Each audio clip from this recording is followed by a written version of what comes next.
So guys, apakah produk bila korang gabungkan antara music player, kamera dan juga earbud? Korang akan dapat ini.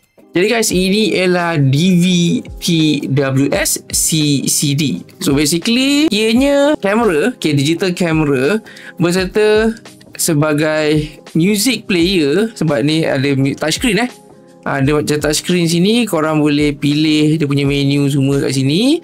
Dan mana earphone dia? Earphone dia korang kena buka dalam. Nampak tak canggih? Okey. Ada dia punya true wireless earbud yang korang boleh guna dan korang boleh dengar lagu lah direct daripada music player ni. Tapi kalau korang tak nak direct dengar pada sini pun, earbud ni pun korang boleh connect ke korang punya smartphone. So kamera ni dia kata ada 10 megapiksel. Dan kat bahagian bawah sini ada dia punya USB-C port untuk charge, dan satu ialah port untuk letak memory card.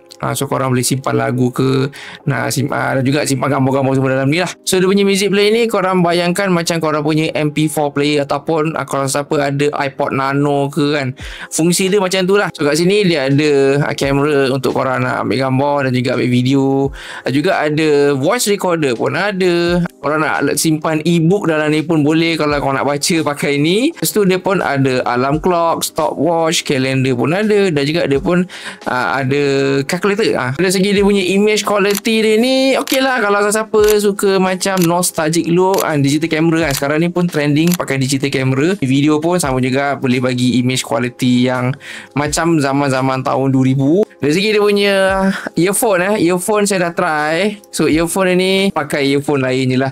Ini emergency boleh lah kot. Bagi saya audio quality dia harga dia pun murah. So audio quality ni lebih ke arah bright, so macam bunyi bingit sikit dan pecah-pecah. So saya tak recommend korang pakai earphone ni.